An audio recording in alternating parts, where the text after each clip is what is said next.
Ganitong putahe naman ang lutuin natin. Gamit ko, liempo at maraming gulay. Tiyak na magugustuhan ng inyong pamilya. Sarsa pa lang, ulam na. Tiyak ko rin, mapaparami kayo ng kain pag ito ang niluto nyo. Gusto nyo? Tara, luto tayo.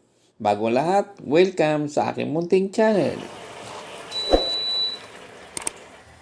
Meron tayo rito liempo. Lagyan lang natin ng kunting asin, kunting paminta. Haluin natin. Habang tayo ay naghahalo, kung hindi pa kayo nakapag-subscribe, subscribe na sa ating munting channel. Salamat! Tabi muna natin. Meron tayo rito kalabasa. Bali, 3 hiwa ito. Tigo 1/4. Hiniwa na natin ng ganito. Sitaw. Talong. Okra. 7 piraso. Ampalaya. Kamatis. 2 piraso. 1 pirasong sibuyas. 5 butil na bawang. Lagyan natin ng pampasarap. Magic sarap. Bagong alamang. Clean and wash na rin to. Start na tayo. Isasangkot siya lang natin itong ating liempo. Ito na, nag-iba na siya ng kulay. Ang susunod naman, antayin natin na mag-brown. Papsi, ito na, nag-brown na yung ating liempo. Hawiin lang natin ang gitna. Lagyan natin yung 5 butil na bawang.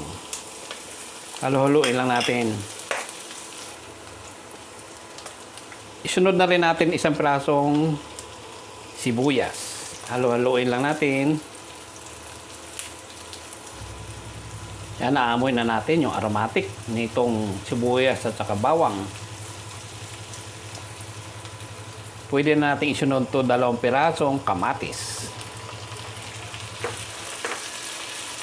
Buti na lang, medyo mura na yung nabibili natin kamatis sa palengke. Kaya nakakabili na tayo ng pang-stock. Mapapansin nyo, malambot na yung ating kamatis. Pwede na natin ihalo lahat. I-combine lang natin lahat yung nilagay natin na aromatic plus kamatis. Pwede na natin isunod 1/4 cup na bagong alamang.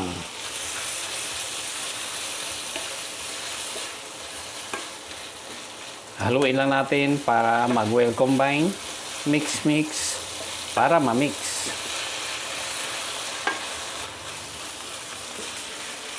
Sunod na natin yung ating string beans o sitaw. Mix para ma-mix.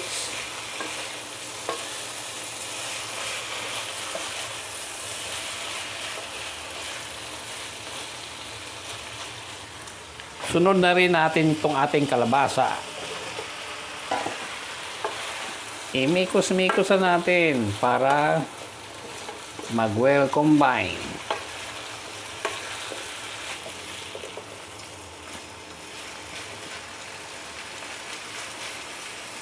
Lagyan natin ng 1 cup na tubig plus kalahati. Bale, 1.5 cup. Takpan natin, hayaan natin kumulo hanggang maluto yung ating gulay. Buksan na naman natin. Lagay na natin yung ating talong. Ating okra. At ampalaya. Mix para ma-mix.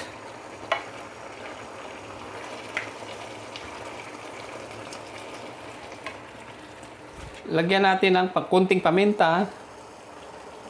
Kunting asin. Yung ating magic pampasarap.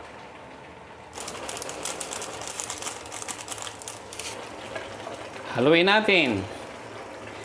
Mix para mag-well combine. Ito na yung lahat-lahat ng ating ingredients.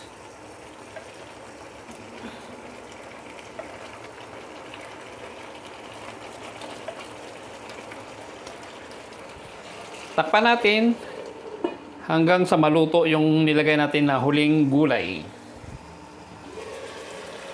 Buksan natin. Yan, tikman muna natin yung sabaw. Wow, sarap. The best naman yung ating niluto. O ayan, tapos na yung ating nilutong ginisang liempo at maraming gulay. Naglagay na tayo sa ating plato dahil tayo ay kakain na. Ready to serve and ready to eat. Paano ba yan? Kakain na ako. Natatakam din ba kayo? Magluto na! Salamat sa panonood. Hanggang sa muli.